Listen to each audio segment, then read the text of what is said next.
ಸರಿಗ ಆಯಿತು, ಸೋಲನ್ನು ನಾವು ಒಪ್ಕೊಂತೀವಿ. ಆದರೆ ಒಂದು ಇರಲಾರ್ದಂಥದ್ದನ್ನು ಬೇರೆ ಕಡೆ ಭಾಳಷ್ಟು ರಾಜ್ಯದೊಳಗೆ ಬಿ ಜೆ ಪಿಗೆ ಒಂದು ಇರಲಾರ್ದಂಥ ರಾಜ್ಯಗಳು ಭಾಳ ಇದ್ದಾವೆ. ಇರಲಿ, ನಾವು ಇಡೀ ದೇಶವನ್ನು ಆಳಿದಂಥದ್ದು ಕಾಂಗ್ರೆಸ್ಸು ಮತ್ತೆ ಪುಟದಿ ಹೇಳುವಂಥ ಕೆಲಸವನ್ನು ಮಾಡ್ತೀವಿ. ಡೆಲ್ಲಿ ಒಳಗೂ ಮತ್ತೆ ನಮ್ಮ ಸ್ಥಾಪನೆಯನ್ನು ಮಾಡ್ತೀವಿ. ಹೆಂಗೆ ಕರ್ನಾಟಕದಾಗ ಮಾಡಿದ್ವಿ ಅದೇ ರೀತಿ ಈ ದೇಶದೊಳಗೂ, ಇಡೀ ದೇಶದೊಳಗೆ ಕಾಂಗ್ರೆಸ್ ಸರ್ಕಾರ ಬಂದೇ ಬರ್ತೈತೆ ಅಂಥ ಅವಕಾಶಗಳು. ಯಾಕಂದರೆ ಜನರಿಗೆ ಗೊತ್ತಾಗ್ತಾ ಇದೆ ಎಷ್ಟು ಮಟ್ಟಿಗೆ ಬಿ ಜೆ ಪಿಯವರು ಸುಳ್ಳು ಹೇಳ್ಕೊಂತ ಬಂದಿದ್ದಾರೆ, ಸುಳ್ಳನ್ನು ಹೇಳ್ತಾ ಇದ್ದಾರೆ. ರಾಜ್ಯಕ್ಕೆ ಏನು ಕೊಟ್ಟಿದ್ದಾರೆ, ಇವತ್ತು ನಮ್ಮ ರಾಜ್ಯಕ್ಕೆ ಏನು ಕೊಡುಗೆಯನ್ನು ಕೊಟ್ಟಿದ್ದಾರೆ. ಎಷ್ಟು ಮಂದಿ ಲೋಕಸಭಾ ಸದಸ್ಯರು ಕರ್ನಾಟಕ ರಾಜ್ಯದಿಂದ ಹೋಗಿದ್ದಾರೆ. ಹಿಂದಿನ ಅವಧಿ ಒಳಗೆ 28 ಸಂಸದರು ಹೋಗಿದ್ರು. ಏನು ಕೊಡುಗೆಯನ್ನು ಕೊಟ್ಟಿದ್ರು ಇದೇ ಭಾಗದೊಳಗೆ.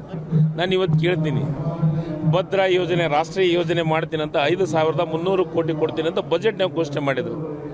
ಎಷ್ಟು ಕೊಟ್ಟಿದ್ದಾರೆ? ಅದ್ರ ಬಗ್ಗೆ ಯಾರೂ ಮಾತಾಡಂಗಿಲ್ಲ. ಬರೀ ಮಾತು ಹೇಳೋದು, ಜಾತಿ ವಿಷ ಬೀಜವನ್ನು ಬಿತ್ತುವಂಥ ಕೆಲಸವನ್ನು ಮಾಡ್ತಾ ಇದ್ದಾರೆ. ಅದು ಭಾಳ ದಿವಸ ನಡೆದಿಲ್ಲ. ಅಭಿವೃದ್ಧಿಯಿಂದನೇ ಸಾಧ್ಯ. ಈಗ ಹೆಂಗೆ ಇವತ್ತು ಸಾಮಾನ್ಯ ಜನರು, ಸಾಮಾನ್ಯ ಬಡವರು ಈ ರಾಜ್ಯದೊಳಗೆ ಬದುಕ್ತಾ ಇದ್ದಾರೆ. ನಮ್ಮ 5 ಗ್ಯಾರಂಟಿಯಿಂದ ಸಾಮಾನ್ಯ ಜನರು ಇವತ್ತು ಸಾಮಾನ್ಯರೊಳಗೆ ಸಾಮಾನ್ಯರು ಬದುಕುವಂಥ ಕೆಲಸ ಆಗ್ತದೆ. ಅದಕ್ಕೆ ಕಾಂಗ್ರೆಸ್ಸಿನ ಅವಶ್ಯಕತೆ ಇದೆ. ಮತ್ತೊಮ್ಮೆ ಈ ರಾಜ್ಯದಾಗ ಅಷ್ಟೇ ಅಲ್ಲ, ಇಡೀ ದೇಶದೊಳಗೆ ಕಾಂಗ್ರೆಸ್ ಅಧಿಕಾರಕ್ಕೆ ಬಂದೇ ಬರ್ತೈತೆ. ರಾಹುಲ್ ಗಾಂಧಿಯವರು ಈ ದೇಶದ ಪ್ರಧಾನಮಂತ್ರಿಗಳು ಆಗೇ ಆಗ್ತಾರೆ. ಅದನ್ನು ನಾನು ನೇರವಾಗಿ ಹೇಳ್ತೀನಿ. ನಿನ್ನೆ ನಾನು ಹೇಳಿದ್ದೀನಿ, ನಾನು MP ನಮ್ಮ ರಾಜ್ಯದೊಳಗೆ ಇದಾದದ್ನಾಗೂ ಹೇಳಿದ್ದೀನಿ, ನೇರವಾಗಿ ಮಾಧ್ಯಮದ ಮುಂದೆ ಹೇಳಿದ್ದೀನಿ. EVMನಿಂದ ಮಾತ್ರ ಗೆಲ್ತಾ ಇದ್ದಾರೆ.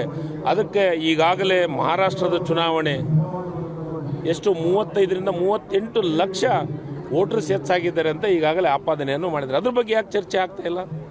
ಅದ್ರ ಬಗ್ಗೆ ಯಾಕೆ ಮಾತಾಡ್ತಿಲ್ಲ? ಅಷ್ಟು ಸಾಕ್ಷ್ಯಗಳಿದ್ದಂದ್ರೆ ಆಯಿತು, ನಾಳೆಗೆ ನಾವು ತನಿಖೆಯನ್ನು ಮಾಡಿಸ್ತೀವಿ, ಅದ್ರ ಬಗ್ಗೆ ಏನಿದೆ ಮಾಹಿತಿಯನ್ನು ತರಿಸ್ಕೊಂತೀವಿ, ತರದು ನಾವೇನನ್ನೋದನ್ನು ಹೇಳ್ತೀವಿ ಅಂತ ಯಾಕೆ BJP ಹೇಳಕತ್ತಿಲ್ಲ? ಅದ್ರ ಬಗ್ಗೆ ಮಾತಾಡ್ತಿಲ್ಲ.